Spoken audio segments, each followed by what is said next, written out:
Meanwhile, let's bring in Donald Trump. He joins us every Monday at this time. Mr. Trump, I'm sure you were struck by those images of those 40 world leaders marching through the cold streets of Paris yesterday in solidarity, unified against Islamic extremists. Well, you know who's missing from there is our president or our vice president or our secretary of state. As it turns out, Eric Holder was in town, but he left early. John Kerry this morning, Mr. Trump says that criticism that the president wasn't there is quibbling.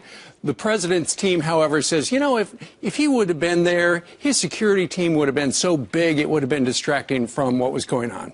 Why wasn't the president there, Donald Trump?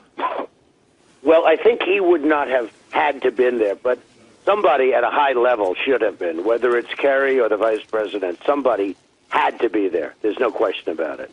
But when you talk about leadership all the time and taking control of the situation, not only would you have been there to make America proud, but this is also an opportunity to stand in the middle of 40 great nations and to have the focal point be on you. And then with all those people there and their attention, that might be an opportunity to lead strategically a true war against radical Islam. Ryan, it's an opportunity lost.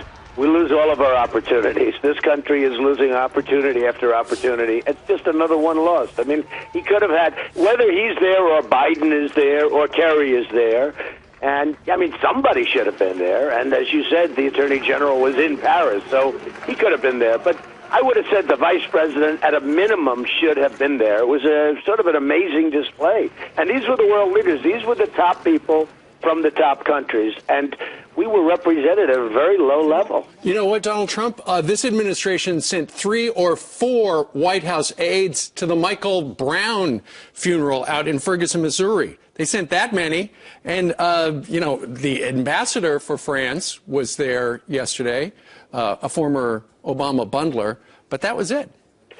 Well, we're in a very strange time in the country. We have no leadership. The leaders are from a different planet, I guess. And you look at what's going on in the world. You look at how the world is crumbling. We have caused a lot of the crumbling, to be honest with you, and you know that better than perhaps I do. But certainly this was an unbelievable chance to show the world that we're all together and unite. And the biggest and the most powerful, at least I think the most powerful, we used to be the most powerful, but the biggest and the most powerful nation in the world was not represented. And represented really in a certain way worse, represented by very, very low-level officials. Yeah. Yeah, and the president is being criticized widely. You see the cover of all the daily newspapers that we've been showing you this morning. And by the left as well. Absolutely. And by the way, Rob O'Neill excuses. Instead of saying, well, we should have been, I wish I had the day.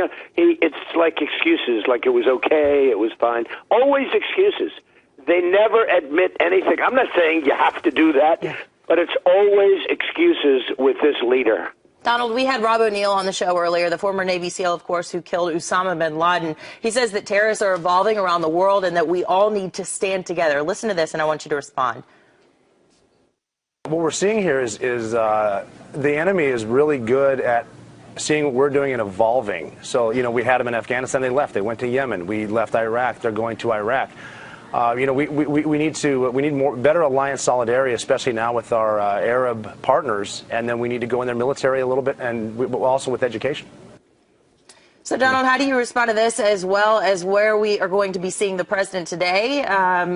He's going to be doing a photo op with the Spurs today. Well, he's going to be with the basketball players, and I love that team. I think it's a great team, but this is maybe not the time to be there. You got so many other things that you have to be doing, and. Right. Frankly, look, this is a time when we really need to stop being politically correct. We're talking about waterboarding, and they're chopping off people's heads.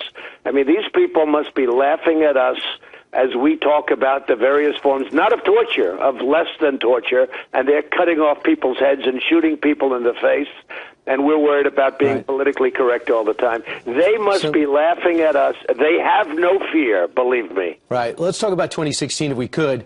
Some news over the weekend. First, the fact that Jeb Bush has raised about $100 million already, and then suddenly Mitt Romney puts together some of his friends, and after their meeting, he tells them, if anybody asks, let them know I'm considering running. What's your reaction to that, Donald Trump? Well, I've always liked Mitt, but he was a man that didn't get the job done. He didn't close the deal. He's like a deal maker that can't close a deal, or a golfer sort of interesting. You know, you have guys, they get to the 18th green, they're winning, and they can't sink the three-footer. They have no chance of sinking it, and there are many of them. Most people are like that, frankly. And Mitt was unable to close a deal. It should have been closed. It was an easy win. The Republicans should have won. And he actually got less votes than John McCain. Had he gotten the votes that John McCain got, he would have won. So will I support him? I can't support him. I want somebody that's going to get to the finish line. I want somebody that's going to close the deal. I would not support Mitt Romney. Would you support Jeb Bush? No. The last thing we need is another Bush. You know what? I think you would support Donald Trump. I agree with that. I would totally support Donald Trump. I'm following you on Twitter. Donald People Trump ask would do you the every best job. People ask you every day when you're going to make the announcement, and you know, I know you haven't decided officially, but it sure sounds like you're gonna do it. Well, I may surprise a lot of people. There might be a lot of people surprised. I look at what's going on. These politicians, they're all talk. They're no action. I've been watching it for years. I deal with them. Most of them have come up to my office. They want my support. I deal with them. Right. All talk, no action. I will not support somebody that didn't close the deal last time. And that deal should have been easy to close. I think that was easier than running against, frankly, Hillary. And I'm not saying Hillary is very strong, but I think that was an easier one to win than running against Hillary. Right, real quick, a yes or no. Would the Celebrity Apprentice stop you from running like it did last time?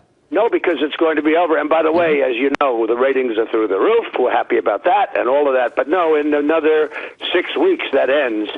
And it's on tonight, and it's doing well, and I look forward to watching it. But we have much bigger problems right now in this country than Celebrity Apprentice. So sometime after that, as you know, I can't even talk about it during the show because they have ridiculous laws that don't let us do that. But I will be making a decision, and you people may be very surprised. Actually, you people may not be that surprised. Maybe not. Donald Maybe Trump, not. thank you so much. We'll be watching Celebrity Apprentice. Our Geraldo Rivera's on there. I saw him making meat pies last week. We got a Doing favorite. great. Yep.